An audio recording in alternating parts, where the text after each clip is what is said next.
Halo guys, selamat bertemu kembali di Akur Channel. Kali ini, Mimin akan menceritakan kelanjutan Donghua Nine Sons Martial God bagian 28. Namun, tak bosan-bosannya Mimin ingin mengucapkan maaf yang sebesar-besarnya. Dikarenakan untuk video dan alur cerita tidak sama, jadi untuk videonya hanya sebagai bumbu pemanis saja ya guys. Baiklah, supaya tidak berbasa-basi lebih lama lagi, langsung aja kita terobos ke ceritanya.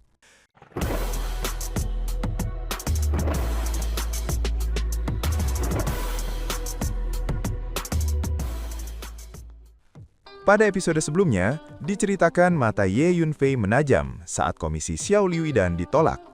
Aura dingin menyelimuti Ling Zhenfang membuat pelayan gemetar dan lari memanggil pemilik baru. Lelaki tua berjubah putih datang murka dan mengerahkan penjaga. Namun dalam sekejap, Ye Yunfei merobohkan mereka. 3 pukulan telaknya menundukkan sang ahli alam surgawi hingga tak berdaya. Dengan peringatan tegas soal hak komisi, Ye Yunfei mengambil ramuan yang ia butuhkan, lalu pergi. Tak lama, tetua Du dari Sekte Tianwan tiba membantu keluarga Ye, membuat mereka kembali bangkit. Setelah memurnikan pil, Ye Yunfei menyelamatkan Xiao Ye dengan pil roh tingkat 5, dan gadis itu pun sadar kembali. Hong Mei tiba-tiba berteriak dengan nada terkejut sekaligus gembira, memberitahu bahwa Xiao Ye akhirnya sudah bangun. Perasaan campur aduk langsung memenuhi hatinya.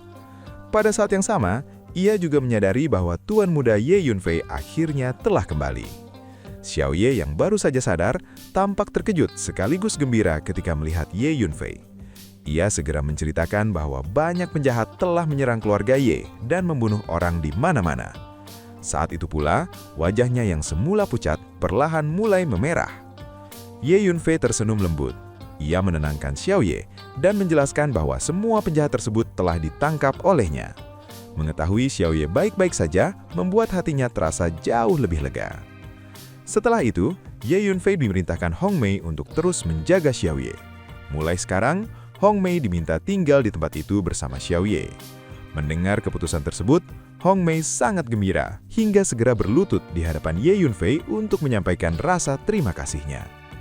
Perlu diketahui bahwa Ye Yunfei saat ini adalah orang yang paling dicari dan paling dihormati di seluruh keluarga Ye.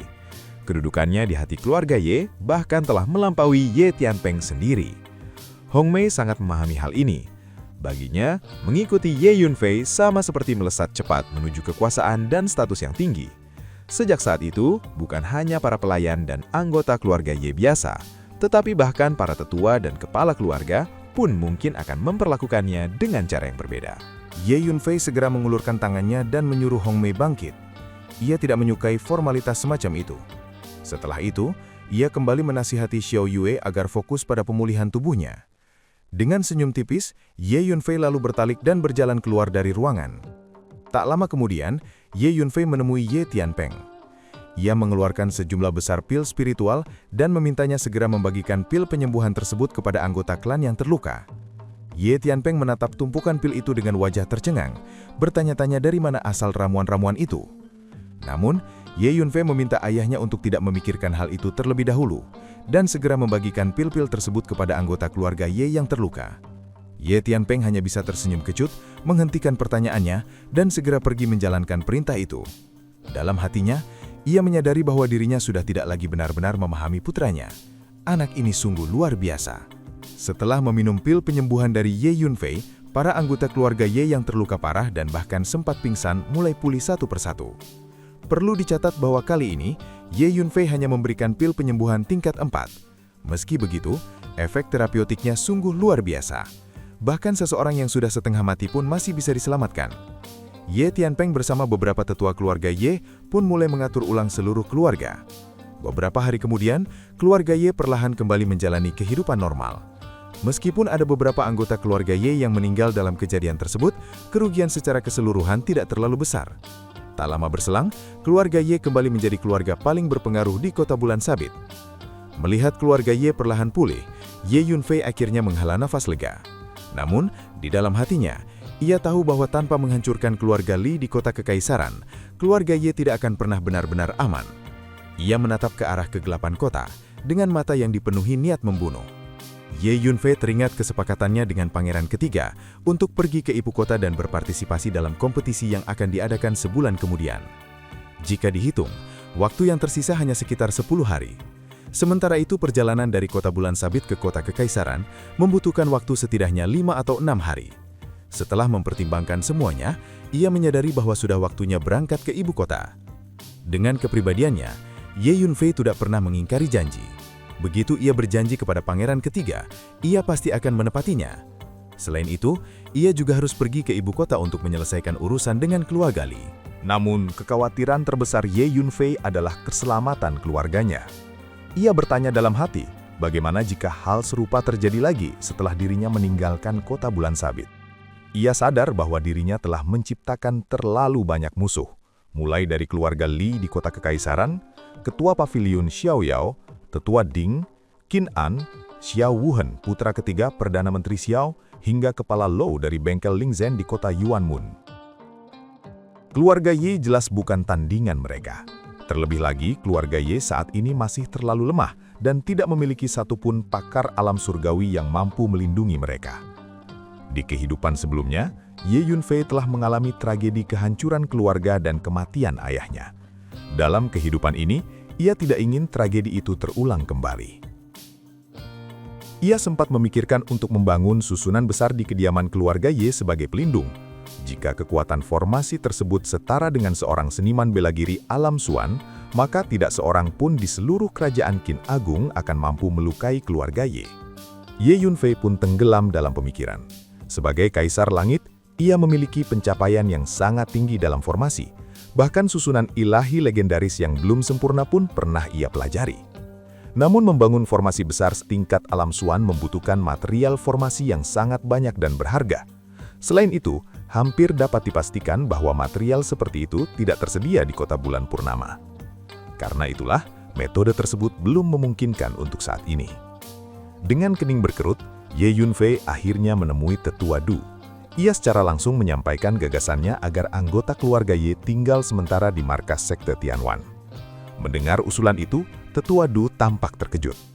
Ye Yunfei kemudian menjelaskan bahwa ia berencana pergi ke ibu kota dan sangat mengkhawatirkan keselamatan keluarga Ye setelah kepergiannya.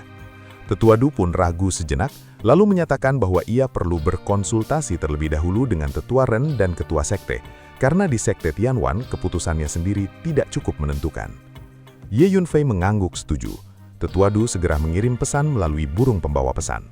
Setengah hari kemudian, Tetua Du datang dengan wajah penuh kegembiraan, membawa kabar baik bahwa tetua yang tertutup dan pemimpin sekte telah menyetujui permintaan tersebut.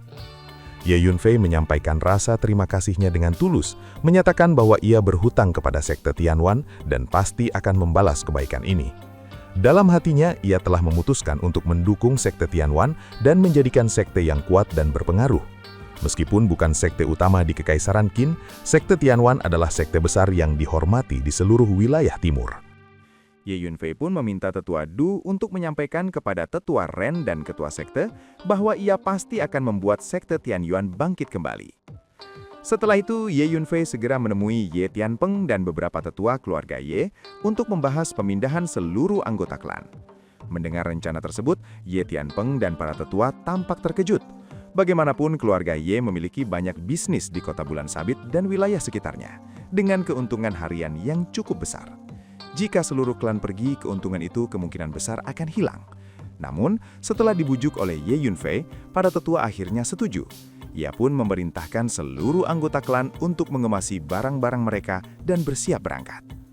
Sehari kemudian, semua anggota keluarga Ye telah siap.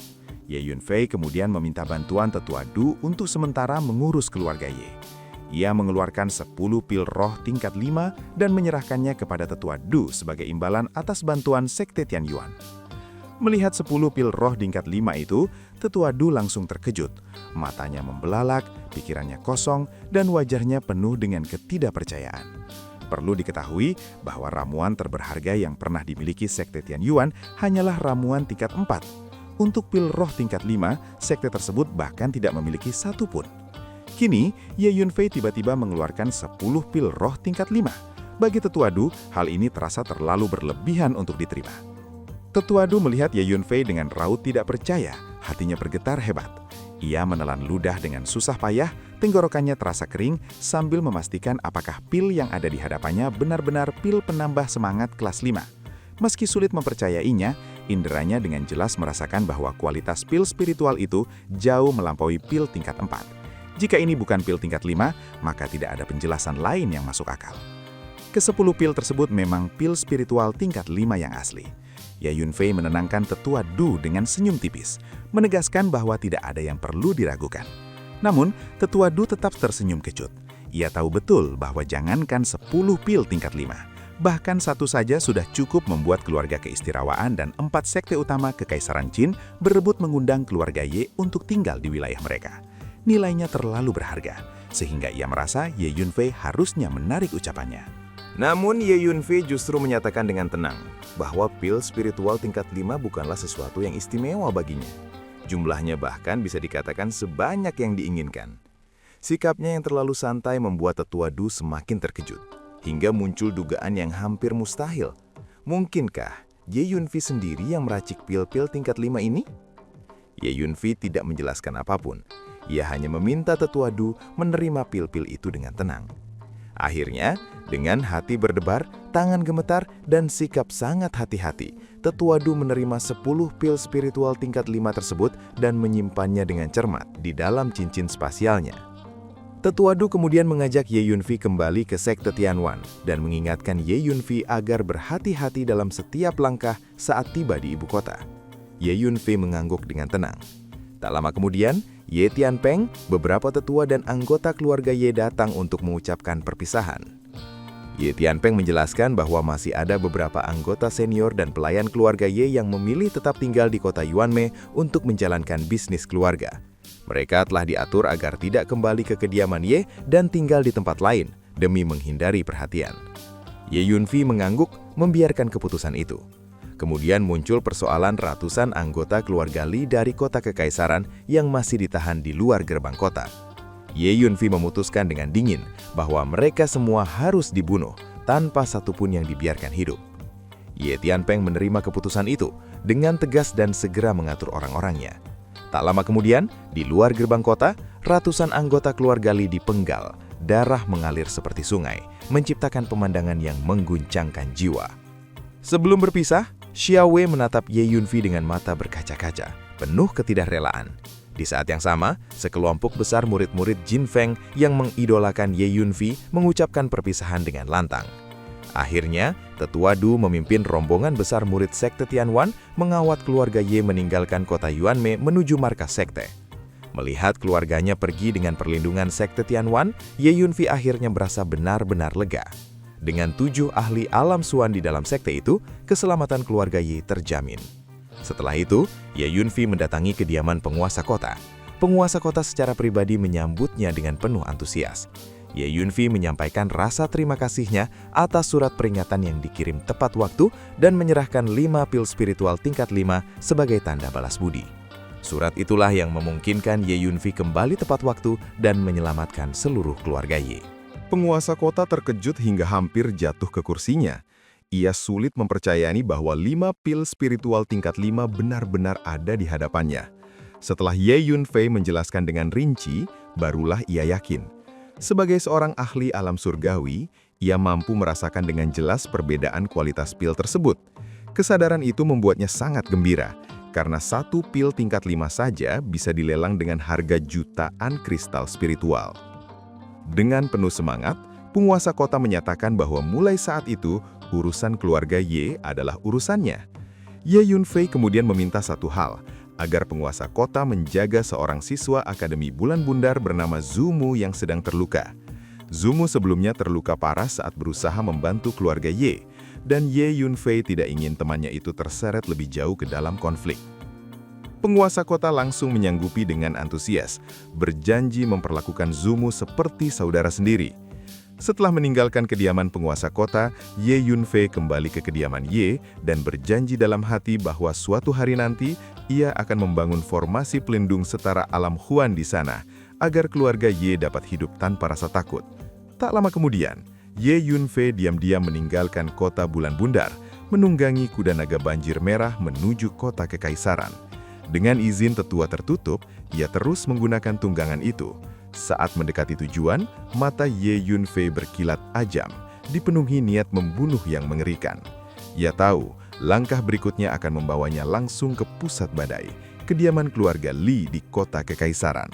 Sepanjang perjalanan, Ye Yunfei terus mendesak kuda iblis naga merah melaju dengan kecepatan tinggi. Setelah menempuh perjalanan tanpa henti selama 3 hari 3 malam, kelelahan akhirnya mulai terasa. Tubuh Ye Yunfei sedikit letih, sementara kuda iblis naga merah yang megah itu pun mulai menunjukkan tanda-tanda kehabisan tenaga. Ye Yunfei tidak punya pilihan selain memutuskan untuk beristirahat sejenak sebelum melanjutkan perjalanan. Ia menghela napas pelan menyadari betapa lemahnya tubuhnya saat ini.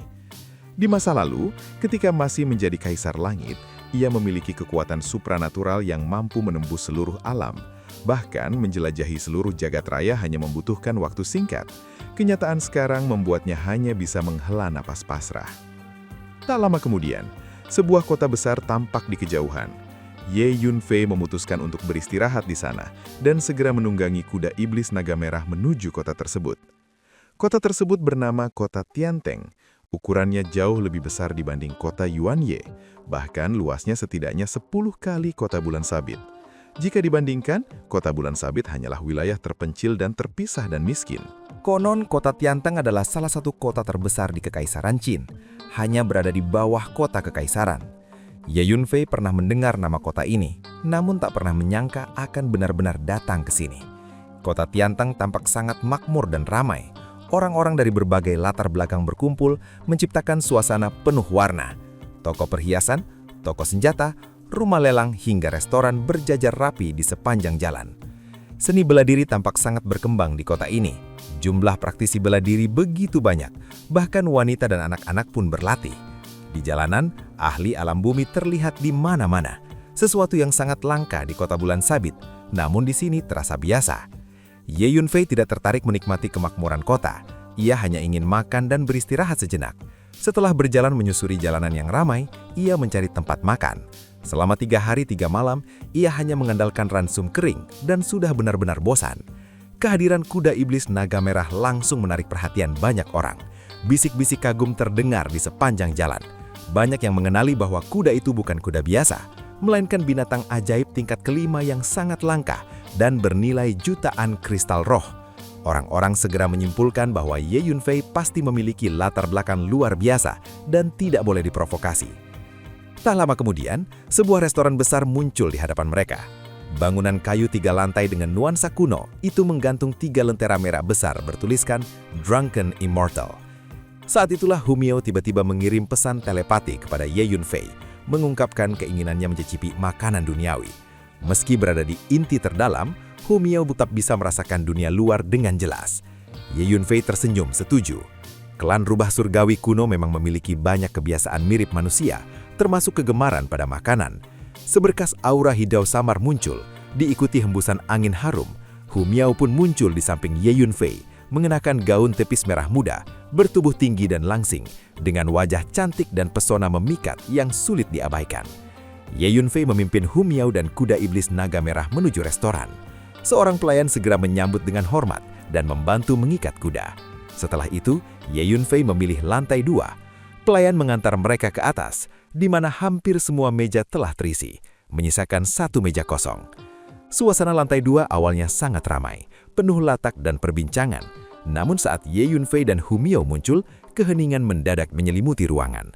Semua pandangan tertuju pada Hu Miao. Sebagai rubah surgawi kuno, kecantikannya bukan sekedar cantik, melainkan memikat jiwa. Hampir semua pria di ruangan itu terpaku, menatap dengan mata serakah.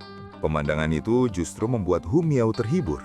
Ia tertawa ringan, yang malah semakin menambah pesonanya dan membuat banyak orang semakin terpesona. Ye Yunfei hanya bisa menghela nafas tak berdaya. Setelah duduk, mereka memesan beberapa hidangan dan anggur berkualitas. Hu Miao secara khusus memesan hidangan bernama ayam abadi surgawi pangeran. Tak lama kemudian, makanan tersaji dan mereka makan dengan lahap. Beberapa saat kemudian, 2 gadis muda yang sangat cantik naik ke lantai 2. Seorang pelayan tampak cemas karena tidak ada kursi kosong. Kedua gadis itu langsung menarik perhatian semua pria. Salah satunya mengenakan pakaian merah, tampak polos dan lincah dengan kulit seputih salju. Yang lainnya berbaju putih, anggun dan lembut seperti bunga pir. Keduanya berbeda, namun sama-sama memikat. Gadis berbaju putih melihat meja Ye Yunfei dan Hu Miao, lalu mengajak gadis bermaju merah mendekat. Mereka memohon izin untuk berbagi meja karena sudah sangat lapar dan tidak punya tempat duduk lain. Hu Miao menanggapi dengan senyum menggoda dan menyerahkan keputusan kepada Ye Yunfei, menyebutnya sebagai tuannya. Hal itu membuat kedua gadis terkejut karena Ye Yunfei tampak sangat biasa dibanding kecantikan Hu Miao yang luar biasa. Namun Ye Yunfei dengan tenang mengizinkan mereka duduk.